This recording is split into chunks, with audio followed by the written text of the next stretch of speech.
What's up, y'all? This is my recap slash review of the WWE 2024 Royal Rumble. Now, overall, I would have to give this event a 7.5 out of 10. Some of y'all are probably asking, well, why not an 8 or higher? Don't get me wrong. Now, every single match on here was wrestled and performed damn near perfectly. There was not one single missed spot, at least not that I can remember off the first watch. But yes, all the performers, they put on a really good show. The only thing that I would take points off was the predictability and finishes in some of the matches. But I'll get into that in just a second. But sometimes a little predictability is a good thing, but it also depends on the build and how that match is performed. Now, I think that we can all agree the general consensus, and me personally, has the Women's Royal Rumble as the match of the night. It really did set the tone for what the pay-per-view was supposed to be, and it was pretty much a hard act to follow for almost everybody else. I will give the Women's Royal Rumble a 9 out of 10 because of the pacing and a lot of the great spots and what we all came for, the surprise returns and the debuts. You had Naomi come back to a tremendous pop. You had TNA Knockouts champion Jordynne Grace make a surprise appearance. And last but not least, what we all came here for, the in-ring debut of Jade Cargill. Now, in my prediction video, I picked Bayley to go over, and I believe that was the right choice. I actually got that one right. Now, I'm just interested to see where they're going to go from here because there's like 3 or 4 possible avenues they could take with this. But yes, that final 4 in the Women's Royal Rumble was tremendous. I'm also happy that I got to see Liv Morgan come back. I didn't expect her at number 30 though, but I'm really glad that she really popped up. And I'm glad that Naomi was one of the Iron Women of the Royal Rumble. Now, we all know that Bayley got it because she came in at number 3 and lasted all the way to the end. But hey, that's neither here nor there. And of course, I'm glad that they made Jade Cargill look tremendously strong. Especially against somebody like Nia Jax, who you expect to dominate. And also, one of the spots was the little teaser that we got for Jade Cargill versus Bianca Belair. Don't worry, I'll get to that in another video. But yes, Women's Royal Rumble gets a 9 out of 10 from me. Next, which this was kind of a weird spot for you to place this match on the card, but it was the Fatal 4-Way match for the Undisputed title between Roman Reigns, AJ Styles, Randy Orton, and LA Knight. Yeah. Now, let's be real.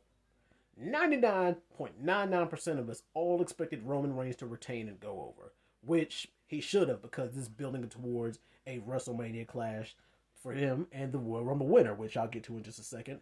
But yes, I love the spots in the match. I like how everybody got to perform their finisher, and a lot of them wanted to gang up on Roman Reigns and him being the champ. And then I like how they didn't have LA Knight take the pin because they still need to have him look strong and have some momentum for WrestleMania. But there's a couple of unanswered questions. Where does Randy Orton go from here? Because what potential matches would you see that would make sense for him going into the Elimination Chamber? Well, I think he's damn sure going to be in the Elimination Chamber match. But what would be a good match for him at WrestleMania? Would you want to see him versus AJ Styles? Would you want to see him in a single match versus LA Knight? Or would you want to see him in a whole nother match altogether? But I give the Fatal 4-Way match probably about a 7.5 out of 10. But next up, you got the match between Kevin Owens and Logan Paul for the United States Championship.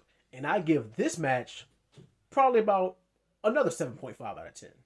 Now, guys and girls, say whatever the hell you want about Logan Paul, about him just being a social media icon. He gets way too much attention. But he works his ass off in the ring. He puts on a 5-star match every time he steps between those ropes. And goddamn did he take a beating in this match. If you ask me, this was probably one of, if not the best technically wrestled match throughout the whole night. Especially with some of the dangerous spots that both these guys put on. Now, I would have given this match a 8.5 out of 10 had it not been for the disqualification finish. But I am interested to see where they go with this. I think it was obvious that he was going to find some way to keep the title, whether it's a clean or a dirty finish. But a lot of people are campaigning for a U.S. title match at WrestleMania between him and LA Knight. Yeah. Which, hey, I'm all here for that. Now for the main event, the Men's Royal Rumble, which a lot of people had this having the most build, but the general consensus says that this was probably the weakest match on the whole card. Now, depending on your preference, that's debatable, but I think that everyone here did all right.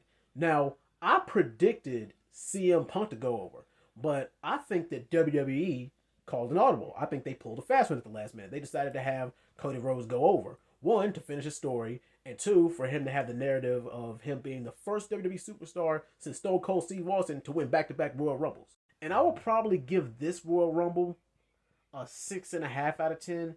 And don't get me wrong, it was still a pretty good match. I liked some of the spots in it. But the only two things that really, really took points off for me was there was no really, really big surprises besides Andrade. And there was a couple of wasted spots. And don't get me wrong, sometimes I do find like comic relief enjoyable. You know, the comedic hijinks with R-Truth and with Pat McAfee. But come on, this is the Royal Rumble. This is one of the big four pay-per-views. You know what we're all here for. We are here for the shock returns and the surprises. And despite there being 30 competitors, we all knew or figured that only maybe 4 or 5 guys could possibly legit win the Royal Rumble. 3 of those guys being CM Punk, Cody, and Gunther. And like I said, guys, it wasn't all bad.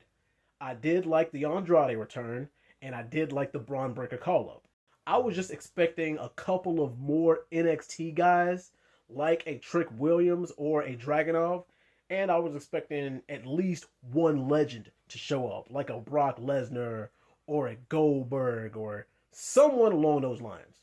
But yeah, I will go ahead and say that me, along with the majority of the WWE Universe, expected CM Punk to get the dub because he's never had a Royal Rumble win under his belt. But yeah, they decided to go with Cody, and I think they're going to go another route with CM Punk, which, come on, I think he's going to win the Elimination Chamber anyway and go on to main event night 1 against Seth Rollins. But yes, overall, I give the Royal Rumble 2024 a 7 out of 10. What do you guys think?